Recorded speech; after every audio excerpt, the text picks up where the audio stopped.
There is a moment in every HOA neighborhood where something happens that is so spectacularly stupid, so breathtakingly petty, that it essentially breaks the social contract and turns an otherwise quiet suburban street into something that looks like a reality television show. For our neighborhood, Pinecrest Estates, that moment arrived on a Tuesday morning in February, when 16 inches of fresh snow had just fallen overnight. The temperature was sitting at 12 degrees Fahrenheit, and our HOA president, Gerald Fitch, decided to park his Cadillac Escalade directly in the path of the county snow plow. On purpose. I am Joe Lambert. I live at 14 Birchwood Lane, and I have been a resident of Pinecrest Estates for going on 7 years. In those 7 years, I have seen a lot of ridiculous HOA behavior. I have been fined for having a garden hose coiled on my front porch. I have been sent a violation notice because my mailbox flag was the wrong shade of red. I have received a 4-page certified letter because my recycling bin was allegedly 4 inches too close to the curb. But nothing, and I mean nothing, came close to what Gerald Fitch pulled that February morning. Let me back up and give you the full picture, because the snow plow incident did not happen in a vacuum. It had context. Deep, infuriating, beautifully absurd context. Pinecrest Estates is a neighborhood of about 80 homes built in the early 2000s on the east side of town. The development is shaped kind of like a fish, with Pinecrest Drive being the spine running down the middle and a bunch of smaller courts and lanes branching off it. My street, Birchwood Lane, is one of those side branches, a short dead-end road with about 14 houses on it. We pay our HOA dues every year, dues that had crept up to $420 annually under Gerald Fitch's management, and in exchange, we supposedly got maintained common areas, neighborhood lighting, and snow removal coordination with the county. The snow removal thing had become a sore subject. Gerald had been HOA president for 3 years, and every single winter he found a new way to complicate or weaponize the snow removal process. The first year, he convinced the HOA board to adopt a rule saying residents were responsible for shoveling their own sidewalks within 12 hours of snowfall, which was fine and reasonable. The second year, he tacked on an amendment saying that if the snow plow needed to push snow off the main road and it ended up blocking a driveway, the homeowner was responsible for clearing it themselves within 6 hours or face a fine. That was less reasonable, but people grumbled and accepted it. The third year, which was the winter we are talking about now, things had escalated to a whole new level. Gerald had pushed through a new snow removal policy at the October HOA meeting, a meeting where only 11 homeowners showed up because it was on a Monday night during a football game. The policy essentially gave Gerald, as HOA president, discretion over which streets the county plow accessed first within the neighborhood, based on a priority list he had personally drafted. The first priority streets were, coincidentally, the streets where Gerald's closest friends and allies lived. Birchwood Lane, my street, was listed as third priority. There were only 3 streets in the subdivision. We were last. At the time I thought it was petty but not catastrophic. A snow plow would still come eventually, I figured. I had a decent snow blower and could manage my driveway myself in the meantime. But I started paying closer attention after that meeting, and I started keeping notes. The woman who had helped Gerald push that policy through was Connie Underwood, the HOA's vice president and the single most exhausting human being I have ever encountered in a residential setting. Connie lived in the biggest house on Pinecrest Drive, a brick colonial with a 3-car garage and professionally installed landscape lighting that she had never once received a violation notice for, despite it being a different fixture style than the neighborhood standards specified. She was mid-50s, always dressed like she was about to chair a corporate board meeting even when walking her miniature schnauzer in January, and she had a gift for making every conversation feel like a cross-examination. Connie was the one who had suggested the priority street system to Gerald. I found that out from my neighbor Dave Kowalski, who had actually been paying attention at the October meeting while everyone else was half asleep. Dave said Connie had presented it as a matter of efficient resource allocation. But the real reason was that her driveway was very long and very wide, and she wanted the plow to be redirected to clear the mouth of it as a first pass. It was not a county plow service that would do that. This was a private contractor. The HOA had separately hired with a portion of our dues to do a preliminary pass through the neighborhood before the county truck arrived. Gerald and Connie had basically taken our $420 annual dues and used a chunk of it to guarantee their own driveways got cleared first. I want you to hold that thought, because it becomes very important later. So, February. The storm started Sunday night, and by the time I woke up Monday morning, there was already a foot of snow on the ground and it was still coming down hard. By Monday evening it had stopped, and the total accumulation was 16 inches. The temperature dropped overnight, and by Tuesday morning we were sitting at 12 degrees with a wind chill around zero. Everything was frozen solid. The snow on the ground had developed a thick crust of ice on top. My back screamed just looking at it. The county plow had already made one pass on the main road outside the neighborhood entrance on Monday evening, but it had not yet come into Pinecrest Estates itself. That was normal. The county prioritized main roads and only got to subdivision streets after the primary network was clear. Meanwhile, the HOA's private contractor, a guy named Randy who drove a red Ford F-350 with a blade on the front, was supposed to come through Monday night and do a preliminary clearing of Pinecrest Drive and all the side streets before the county truck made its official pass. Randy did not come Monday night. He came Tuesday morning at about 7:15, and I know the exact time because I was standing at my kitchen window drinking coffee and watching for him. I had already cleared the top layer of snow off my driveway with my snow blower, but the packed stuff at the bottom was too icy for my residential machine to handle well. I needed Randy's blade to make a pass, and then I could finish up with the blower. Randy's red truck appeared at the entrance to Pinecrest Drive right on schedule, and I watched him start making his way down the main street. He was doing a great job, blade down, snow spraying off to the side. He was moving at a good clip, and it looked like he would have the neighborhood cleared within 40 minutes or so. Then he stopped. I could see from my window that something was blocking his path on Pinecrest Drive, about 2/3 of the way down the main road, right at the intersection where Birchwood Lane branches off. I pulled on my boots and my coat and walked down to the end of my driveway to get a better look. Gerald Fitch's silver Cadillac Escalade was parked directly in the middle of Pinecrest Drive. Not on the side, not slightly in the way, dead center of the road, straddling the center line, completely blocking both lanes. There was nowhere for Randy's truck to go around it because the snow berms on either side were already piled up from Randy's earlier clearing work, and they were too high and dense for the truck to navigate around without potentially losing control or damaging someone's lawn. Randy had his window down and was just staring at the car with an expression that I can only describe as deeply tired. He had seen a lot of things in his contracting career, but this was clearly a new one. I walked over. There were already a couple of my neighbors out watching, including Dave Kowalski from directly across the street and my next-door neighbor Patricia Osa, who had bundled up in about 17 layers and was holding a travel mug of coffee with both hands. "Is that Gerald's car?" I asked, already knowing the answer. "Yep," Dave said. "Why is it in the middle of the road?" "No idea," Dave said. "But I've been watching it for about 10 minutes and nobody has come out of Gerald's house." Gerald's house was the one right at the intersection, the tan colonial with the 2-car garage. His driveway was right there, about 30 feet from where his Escalade was parked. The Escalade was absolutely, unquestionably, deliberately placed. Randy leaned out his window. "Any of you guys know whose car this is? I need to get through." "It belongs to the HOA president," I told him. Randy closed his eyes for a second in the way a man does when he has already made peace with the fact that his day is going to be terrible.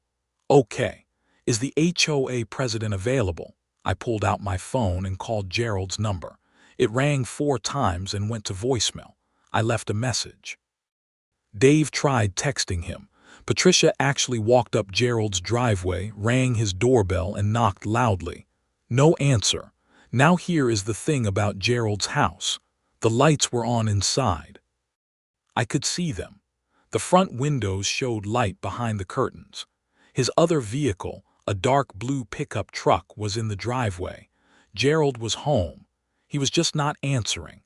By this point it was about 7:30 in the morning, and more neighbors were coming outside because word had spread the way it always does in a small subdivision when something ridiculous is happening. People were standing in their driveways or walking down toward Pinecrest Drive in their winter gear, breath fogging in the cold air. Everyone looking at Gerald's Escalade sitting in the middle of the snow-covered road like some kind of suburban art installation. Randy got out of his truck and walked around the Escalade, assessing the situation. He pulled out his phone, called someone I assumed was his dispatcher, and had a brief conversation. Then he came back and told us that without the vehicle being moved, he could not safely continue the route. His truck was too wide and the snow berms too high on either side to navigate around the Escalade without risking damage to both the truck and surrounding properties. "So you're stopping?" I asked. "I have to," Randy said. He looked genuinely apologetic. "I can't risk it. I'll loop back around when the car is moved."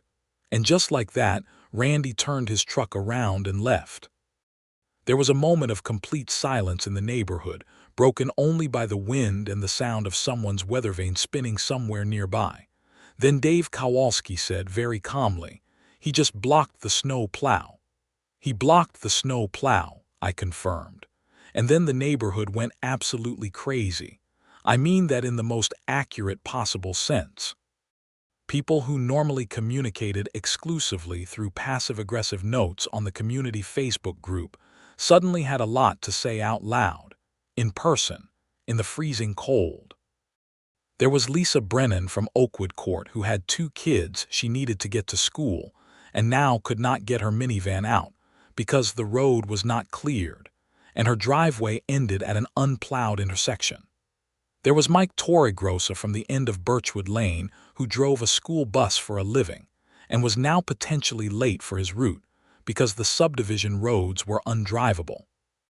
There was elderly Frank Cahill from Pinecrest Drive who needed to get to a medical appointment at 9 and was standing outside in the cold looking both confused and furious. And there was a growing crowd of other homeowners who were simply outraged on a pure principle level because their HOA president had just used his personal vehicle to block the snow plow from doing its job. The conversation on the neighborhood Facebook group, which I was watching on my phone while standing outside in the cold, went from 0 to absolute chaos in about 15 minutes. Someone had already posted a photo of Randy's truck stopped behind the Escalade. Someone else had tagged Gerald directly. Someone had shared the post to a local community group that covered the whole county. By 8 o'clock in the morning, the photo had been shared over 200 times. Gerald still had not appeared. I stood there thinking, trying to work out why Gerald would do something this obviously, flagrantly stupid. It only took me a few minutes to come up with a theory, and I was pretty confident it was right. About a week before the storm, Gerald had gotten into a dispute with Randy over the contract. Randy had submitted a request to increase his rate for the season by 15%, citing rising fuel costs, which were a real and documented thing. Gerald had refused on behalf of the HOA, and the two had exchanged some fairly sharp emails that had somehow made their way into the neighborhood gossip circuit. The theory in the neighborhood was that Gerald was planning to let Randy's contract expire and bring in a different contractor, someone who would be cheaper and presumably more willing to do whatever Gerald asked. Now here is where my suspicion really clicked into place. If Randy could not complete his contracted route, Gerald could potentially argue he had failed to perform under his contract and use that as a pretext to terminate the agreement without paying the remaining balance. It was a manufactured failure. Gerald had parked his Escalade in the road specifically so that Randy would be unable to finish his route, so that Gerald could claim a breach of contract and get out of paying Randy the remainder of the season's fee. That was my theory. I had no proof yet, but I had a habit of keeping notes and a security camera that covered the end of my driveway and a portion of the street, and I was already thinking about what I might have captured. I went back inside and pulled up my camera app on my phone. My camera had recorded Gerald's Escalade being driven slowly and deliberately into its position at 5:58 in the morning, more than an hour before Randy was scheduled to arrive. I watched the footage twice. Gerald got out of the vehicle, looked up and down the street, and then walked calmly back toward his house.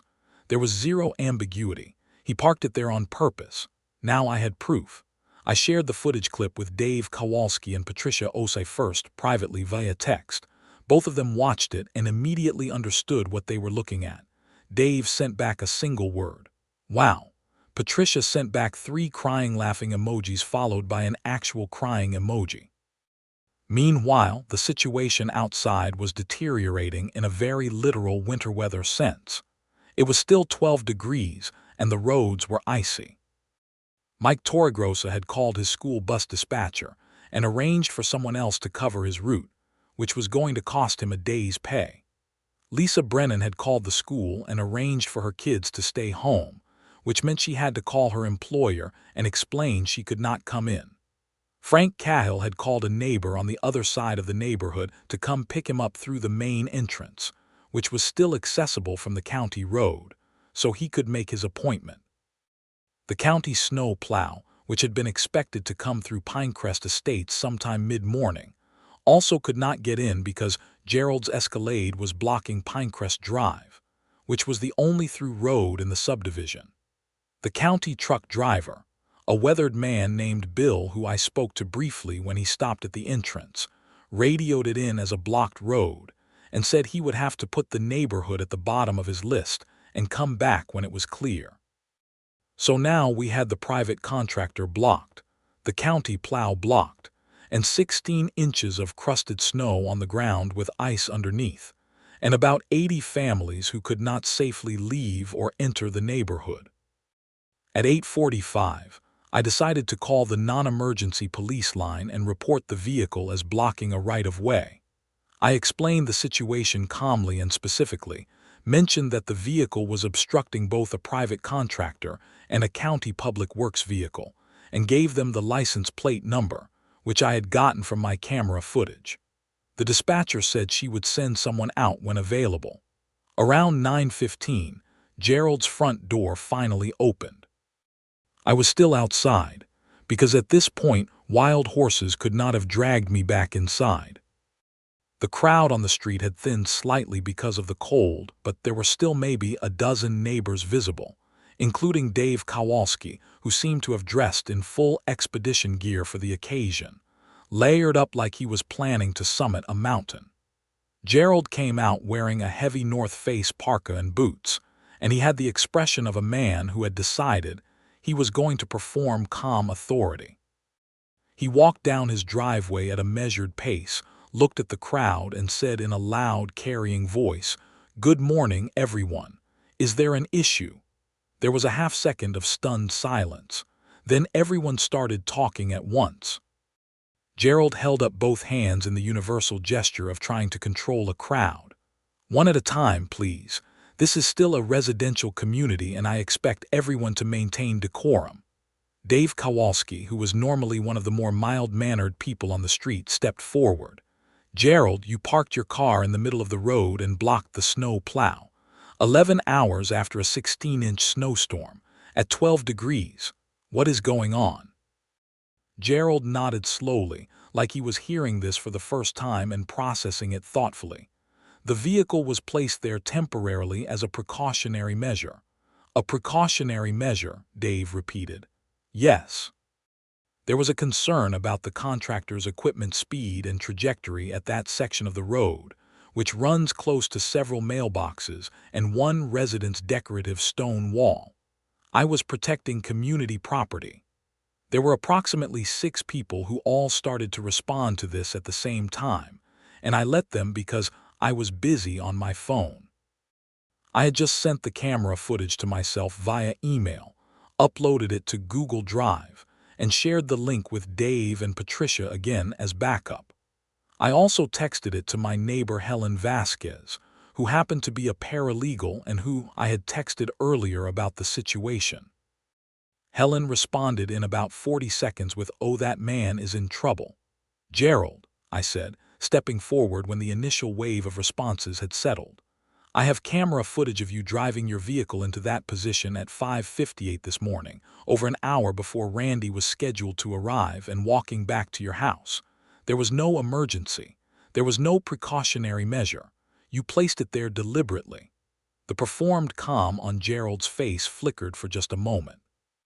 "Security cameras in this neighborhood are subject to HOA placement guidelines, Joe, and I'm not sure your camera." "My camera is mounted on my own house, pointing at my own driveway and the public street adjacent to it," I said. "There is no HOA guideline that governs that, and the footage is very clear." A few people asked me to share the footage right then and there. I sent the Google Drive link to the neighborhood Facebook group in the next 30 seconds. Within 2 minutes, 20 people in the group had watched it. The comments started coming in fast. "This is unbelievable. He did that on purpose. My kids couldn't get to school because of this. I'm losing a day's pay. What is wrong with this man?" Gerald looked at his phone, saw what was happening on the group, and his expression shifted into something harder. "That footage is being taken out of context. The HOA will be addressing this matter through proper channels." "What channels?" Mike Torregrossa said from the back of the small crowd. "You are the channels, you're the president." "There are board members and a governance process," Gerald said stiffly. "You mean Connie Underwood," Lisa Brennan said. "You're co-conspirator on every single policy that benefits your street over everyone else's." That was the moment things shifted from Gerald versus the neighborhood to something a little broader. Because Lisa had just named the thing that everyone had been feeling for 2 years but nobody had quite said out loud in a group setting. The priority street policy. The dues going up every year. The selective enforcement of violations. The way Gerald and Connie had quietly maneuvered the HOA governance to serve their own interests. This snow plow incident was the thing that broke the dam open. Gerald seemed to sense it, because he changed tactics. "I understand there are frustrations," he said, using the tone of a man who absolutely does not care about anyone's frustrations. "And I am happy to discuss them at the next HOA meeting. But right now I would ask everyone to please go back inside and let me handle this." "The plow can't get through," I said. "Are you going to move your car?" Gerald looked at the Escalade. He looked at the crowd. He looked at his phone where the comments were still rolling in. He said, "I'll move it when I've had a chance to assess the situation properly." "The situation is that it is 12 degrees and 1.5 feet of snow on the ground and your car is blocking the street," Dave said. A police cruiser pulled up at the entrance to Pinecrest Drive at that moment, which was honestly perfect timing. Officer Chen, a calm and professional woman I recognized from a neighborhood watch meeting about a year prior, got out of her vehicle and walked toward the gathering. She introduced herself briefly and then asked who had called about the blocked roadway. I raised my hand. "I did, officer." She looked at Gerald's Escalade sitting in the middle of the road. She looked at Gerald. She looked at the group of neighbors. She said, "Is this your vehicle, sir?" Gerald confirmed it was. Officer Chen explained to Gerald that parking a vehicle in a manner that obstructs a road is a civil infraction under the relevant county traffic code, and that he needed to move the vehicle immediately. She was polite but completely clear. Gerald moved his car. He got in, backed it into his driveway, and went back inside without another word to anyone. Randy came back 40 minutes later and finished clearing the neighborhood roads. The county plow came through at about 1 in the afternoon. By mid-afternoon, Pinecrest Estates was fully cleared and people could move around normally again. But the damage, in the social and political sense, had already been done. That afternoon, I got a call from Helen Vasquez, my paralegal neighbor. She had done a little research and had some things to tell me. The HOA contract with Randy stipulated a specific payment schedule. Gerald, as HOA president, had the authority to sign checks from the HOA account up to a certain amount without board approval.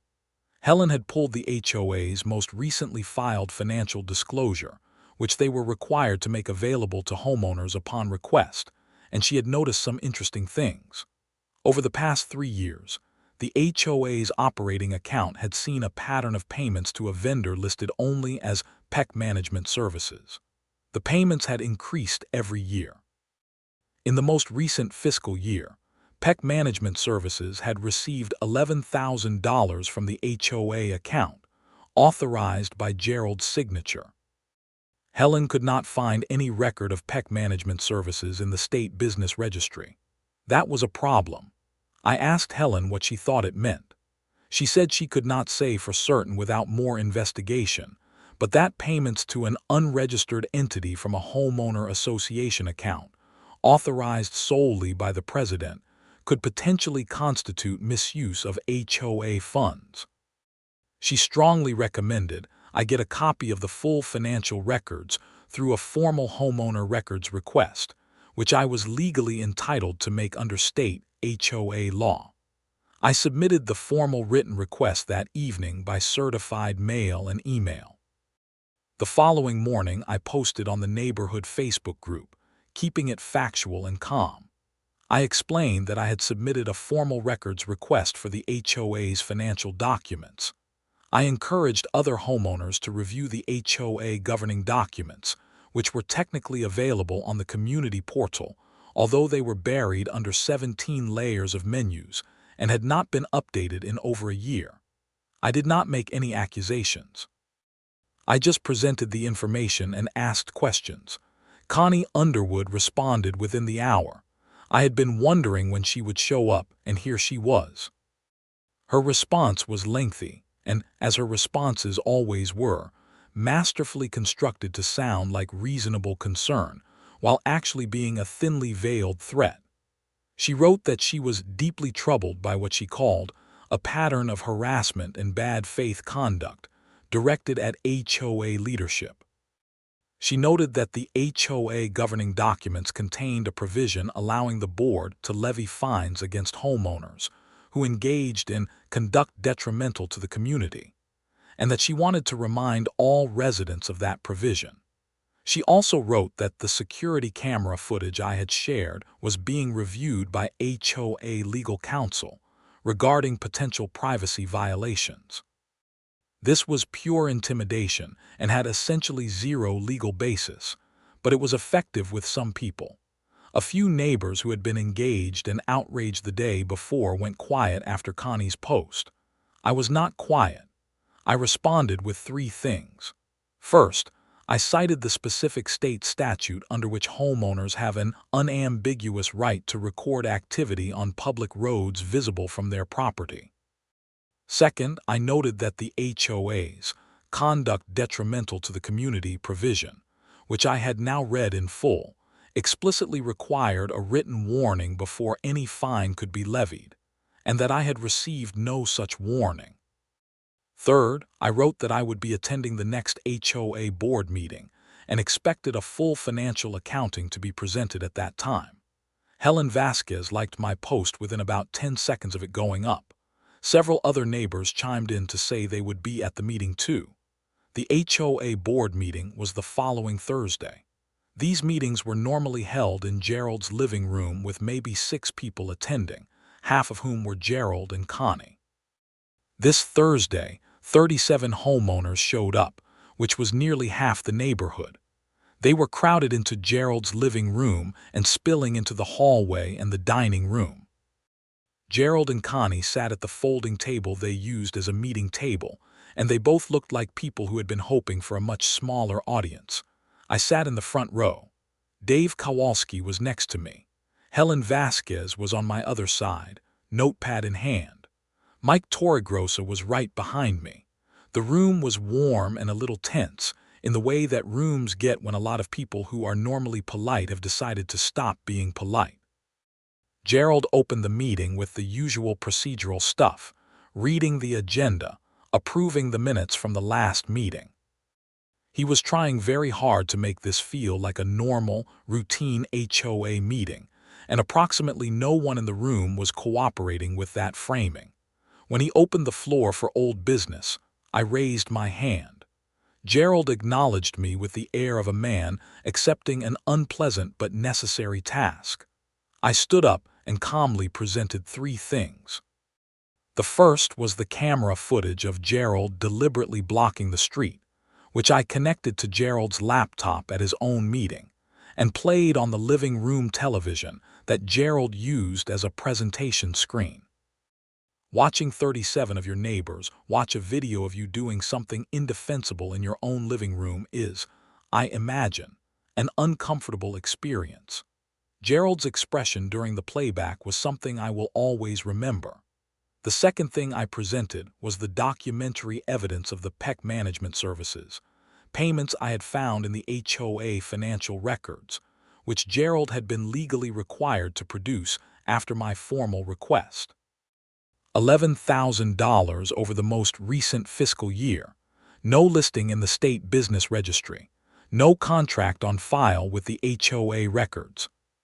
The third thing I presented was a letter from Helen Vasquez, written on the letterhead of the law firm she worked for, clarifying that as a paralegal acting on behalf of homeowner residents who had retained the firm, she was formally requesting a full independent audit of the HOA's finances for the previous 3 years, and noting that any failure to cooperate with that request would be documented for potential legal action. The room was very quiet while I went through all of this. Connie Underwood, to her credit, did not lose her composure during my presentation. She sat with her hands folded on the table and her expression perfectly neutral, which was itself a kind of tell because Connie always had something to say about everything. Her silence spoke volumes. Gerald, on the other hand, started to get visibly flustered when I got to the PEC management services payments. He said twice that the matter was being handled appropriately and that the board had reviewed and approved all expenditures. I asked him to show me the board approval documentation for those payments. He said the records were in storage. Which storage? I asked. He said he would need to locate them.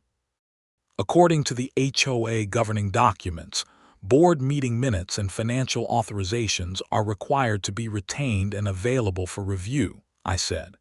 If those approvals exist, they should be producible within the standard records request window, which you have already missed by 4 days.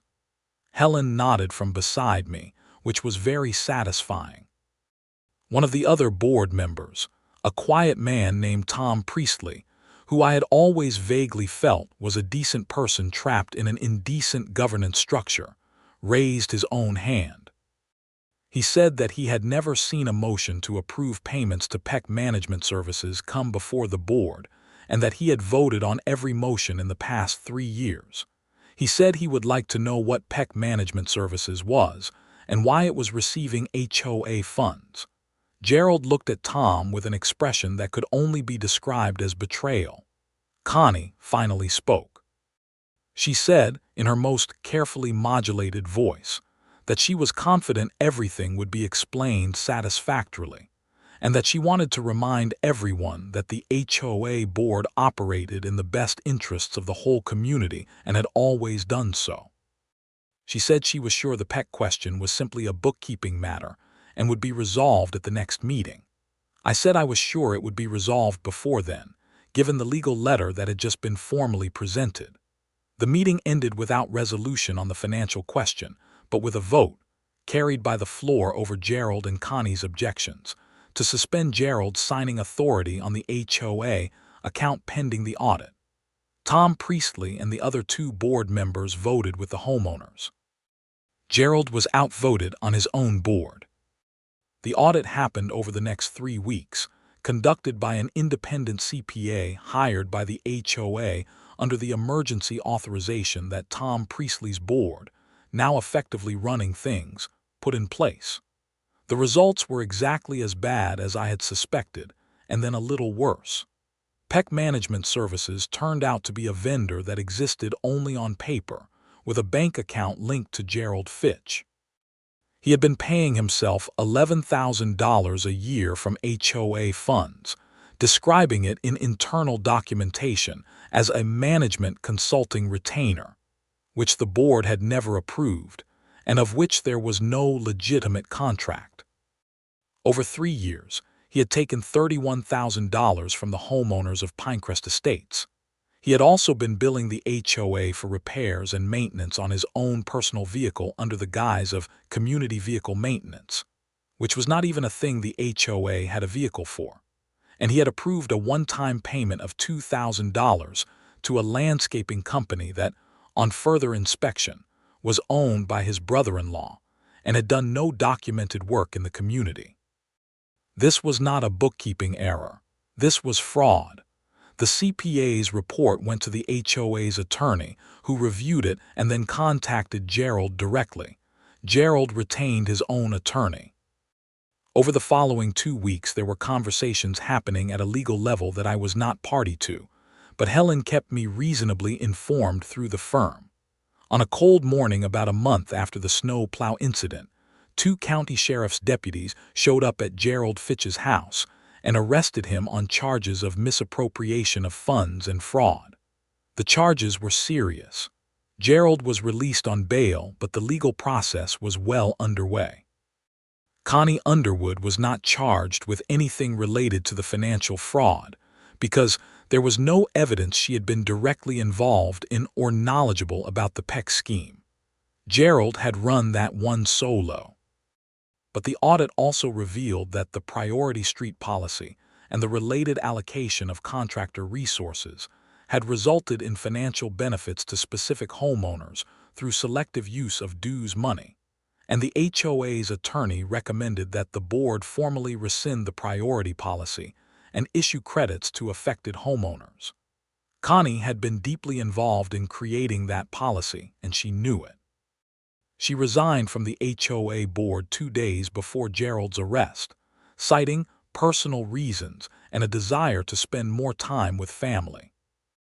I will be honest with you, the resignation letter Connie sent was very well written and contained zero acknowledgement of any wrongdoing, which was very on brand. She also included a line about how she hoped the community would move forward with grace, which, given everything that had happened, was the kind of thing you read twice just to make sure you understood what you were reading. Dave Kowalski texted me a screenshot of the letter with the single word, audacity. I sent back a laughing emoji and left it at that. The HOA election was held in April, which is a normal time for the annual election in Pinecrest Estates. With Gerald resigned and facing charges and Connie gone, there were several open seats. Tom Priestley agreed to serve as interim president through the election, and he did a genuinely good job of stabilizing things. The new board that came out of the April election was refreshingly normal. A retired teacher named Barbara Kaminsky ran for president on a platform of transparency and sensible governance, and won with something like 70% of the vote.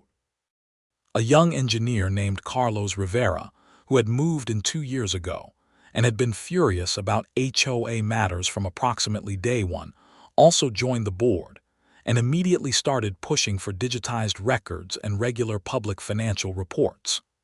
Randy, the contractor with the red F-350, renewed his contract with the new board at a fair rate that included the 15% fuel cost increase he had originally requested. Gerald had stiffed him for about 3 months of work by refusing to pay the final quarter of the previous season's contract, arguing Randy had failed to complete his route on the day of the snowstorm. Randy had documentation of why he could not complete the route, including photos of the Escalade blocking the road and Officer Chen's traffic infraction report. The new board paid him in full, including the withheld amount within the first month they were operating. Mike Torregrossa sent me a message the day Randy came back for his first plowing run of the following season. He said Randy had stopped his truck in front of Gerald's old house, sat there for a moment, and then driven on without incident. Mike said it was very satisfying to watch. I believed him. The county had restitution proceedings running alongside the criminal case against Gerald, with the goal of recovering the $31,000 for the HOA. Gerald's attorney was negotiating, and by late spring there was a settlement agreement under which Gerald agreed to repay the full amount, plus legal fees, in exchange for the fraud charge being reduced to a lesser count. He also agreed to permanently resign from any HOA leadership role in the state, which was part of the settlement agreement's conditions. The misappropriation charge, slightly reduced, resulted in a probationary sentence and a fine on top of the restitution. Gerald did not go to jail, but he came pretty close to it, and the criminal record was real and permanent. His house went on the market in July. I heard through neighbors that the legal fees and the restitution and the general collapse of his financial situation had made staying in Pinecrest Estates untenable. A young couple with a toddler bought the house in September. They introduced themselves at a neighborhood cookout that Barbara Kaminsky organized. They seemed genuinely nice. They had never heard of Gerald Fitch. That was, I thought, probably for the best. Connie Underwood stayed in her house. I see her occasionally when she is walking her miniature schnauzer. She nods at me with an expression that is technically polite and moves on quickly. I nod back. We have not spoken directly since the board meeting in February. I do not think either of us is particularly unhappy about that arrangement. The priority street policy was formally repealed at the May board meeting. Under Barbara and Carlos's new system, the contractor did all 3 streets in the neighborhood in a single pass, going in order from the entrance to the back of the subdivision, which is logical and fair and serves everyone equally. Birchwood Lane, my street, now gets cleared in the same single contractor run as everyone else. Helen Vasquez was formally thanked at the April election meeting for her role in helping navigate the legal process. She deflected most of the credit to the homeowners who had shown up and participated, which was both generous and accurate. The truth is that the thing that had made the difference was not any single clever move or any one piece of evidence. It was 37 people showing up to a meeting in the cold and refusing to be intimidated. It was neighbors who normally only interacted through a Facebook group deciding to actually talk to each other in person, outside in the snow, about something that mattered. That is, I think, what HOA organizations are supposed to be built on in the first place. Not one person deciding for everyone else. Not a president and vice president running a 2-person operation that benefits themselves at the community's expense. Not policies designed to look like rules while actually being tools of personal advantage. Just neighbors, talking to each other, paying attention, showing up. Gerald Fitch gave us all a crash course in what happens when that breaks down, and in a weird, infuriating way, I am almost grateful for it. Not for the blocked plow or the 16-inch snowstorm or the 12-degree morning standing outside on an icy street. Not for Mike's lost day of work or Frank Cahill missing his appointment. Not for the $31,000 that came out of everyone's dues, but for what came after. Because what came after was actually good. There is one more detail I want to share, because it still makes me smile every time I think about it. After the new board took over in April, they went through the old violation records and discovered that under Gerald's tenure, fines had been issued in a demonstrably uneven pattern. Homeowners on the first priority streets had received far fewer formal violations than homeowners on other streets, even for identical or lesser infractions. The most fine street in the neighborhood, by a significant margin, was Birchwood Lane. The board voted unanimously to refund all fines that the audit determined had been disproportionately issued based on geography, which is a polite way of saying they refunded fines that had been issued based on which street you lived on and how far you were from the people in charge. Homeowners received notification letters in June. My refund was $260. I used it to buy a very nice new winter coat, because after standing outside in 12-degree weather for 2 hours watching a snow plow standoff, I had decided my old one was not adequate for the kind of neighborhood drama Pinecrest Estates was apparently capable of producing. I wore it to the April election meeting. It was warm. It was a good meeting. Barbara Kaminsky gave a short speech about what she called getting back to basics, which basically meant running the HOA the way it was supposed to be run, transparently, and for the benefit of everyone who lived there. People applauded. Tom Priestley, who had done good work in the interim and seemed relieved to be handing the gavel to someone else, shook Barbara's hand with obvious genuine warmth. Dave Kowalski leaned over to me during the applause and said, "You know, if Gerald had just moved his car, none of this would have happened. If Gerald hadn't been stealing from the HOA for 3 years, none of this would have happened," I said. Dave considered this. "Fair point," he said. We clapped with everyone else. Outside, the last patches of snow from the winter were melting off the lawn. The season was finally turning. Birchwood Lane was quiet and clean and completely unblocked by any Escalades. It was a good day. Looking back on the whole thing, which now feels like it happened both very recently and a long time ago simultaneously, I think the most remarkable aspect is how quickly a community can shift when one person does something too outrageous to ignore. The snow plow incident was dumb and petty and ultimately expensive for Gerald, but it cracked things open in a way that years of more subtle, lower-key HOA abuse had not managed to do. People can tolerate a lot of background wrongness. They can absorb the slowly increasing dues and the selective enforcement and the policies that benefit some at the expense of others, especially if those costs are distributed across many people and no single person is getting obviously, visibly hurt. But park your car in the middle of the road during a snowstorm and block the plow and make Mike miss his school bus route and make Frank miss his doctor's appointment and make 37 families stuck in their homes on a 12-degree morning. And suddenly, you have 37 people who have had enough and are willing to stand outside in the cold and do something about it. The cold helped, actually. I think there is something clarifying about standing outside in the freezing air when you are angry. It focuses you. You are not comfortable enough to get distracted. You say what you mean because you want to get back inside eventually.